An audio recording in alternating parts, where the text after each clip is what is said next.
The show has plenty of shocking moments.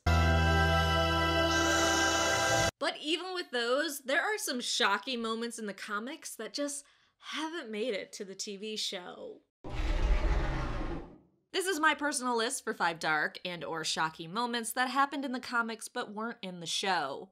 There shouldn't be any spoilers for the show, but in my list some people that are dead in the comics aren't dead in the show. So keep that in mind before you watch the rest of this video. But for these characters, it pretty much means nothing at this point.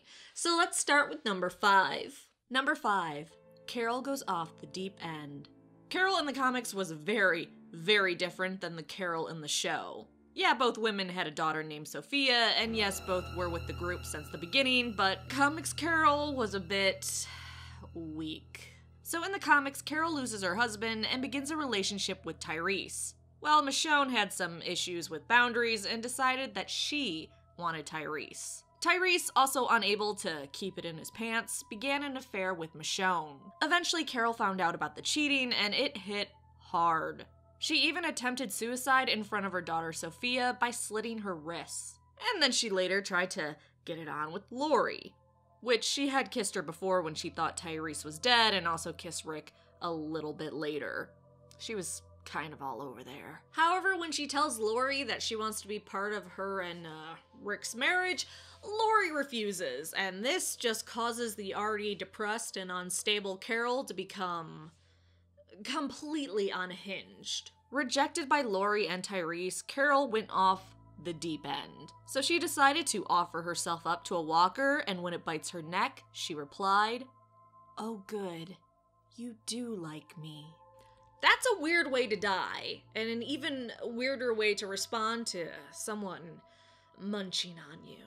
Number 4, suicide pact gone really, really wrong. Tyrese had a teenage daughter named Julie in the comics. Julie, knowing her father would disapprove, kept her relationship with a boy named Chris a secret. Unable to be free and have sex whenever they want to, Chris decides the pretty typical thing a teenager would decide to do.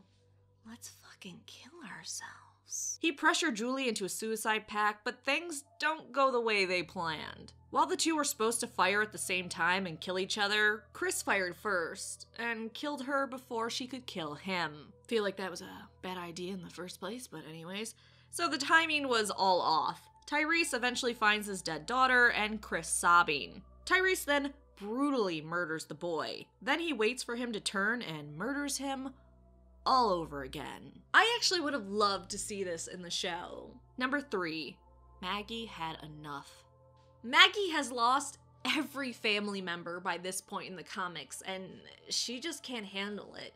She decides she just wants to die. Specifically, she makes a noose and she hangs herself. She is found hanging from a tree by Glenn, and with Abraham's help, he cuts her down. Glenn checks her vitals to find she isn't breathing and wants to attempt CPR while Abraham wants to just blow her brains out. The two men duke it out, but Maggie wakes up on her own, gasping. I'm almost 100% positive we're never going to see this in the TV show. 1, Glenn and Abraham are already dead, and 2, they've worked too hard to make Maggie appear as this super awesome leader. Number 2, Governor Makeout Party.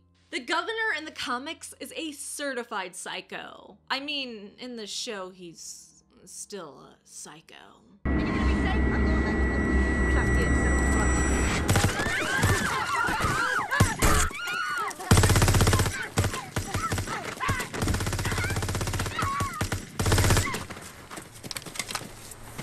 But in the comics, things get a bit more rough. Just like in the comics, in the show, the governor keeps around his reanimated daughter, brushing her hair, talking to her, feeding her, and just being the best parent he can be to his undead child. He then takes it too far. I mean, he had already taken it too far with keeping his dead child around, but he wouldn't be the first parent to do so. The governor reaches a new level of insane when he rips out his undead daughter's teeth with pliers. That I can sort of understand. If you're gonna keep your walker daughter around, make sure she can't bite you while you play Daddy of the Year. What happens next is when it gets shocking and just plain gross. The governor has a makeout session with his little girl. 1, please don't ever open mouth kiss your child. And 2, don't ever open mouth kiss your child after you rip their teeth out. Not surprising, after getting to first base with his daughter, he vomits but tells her he'll get used to the taste. 3, please don't ever open mouth kiss your child after you rip their teeth out and then say you'll get used to their taste. Finally, number 1, Michonne versus the governor.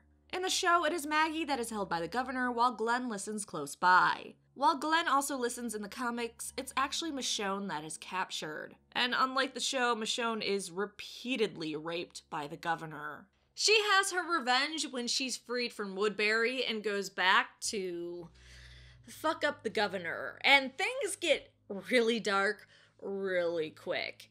Though raping someone is super dark in itself. But her revenge includes nailing his penis to a board, using an electric drill on him, ripping off his nails, cutting off one arm above the elbow and then blowtorching the wound, sodomizing him with a spoon, and then using it to pull out his eye, and then she finally cuts off his penis. Even if the governor was still alive, I doubt we'll get this type of torture porn in the show. So those are my personal shocking moments in the comics that weren't in the show. What would you have included on this list? Let me know in the comment section down below.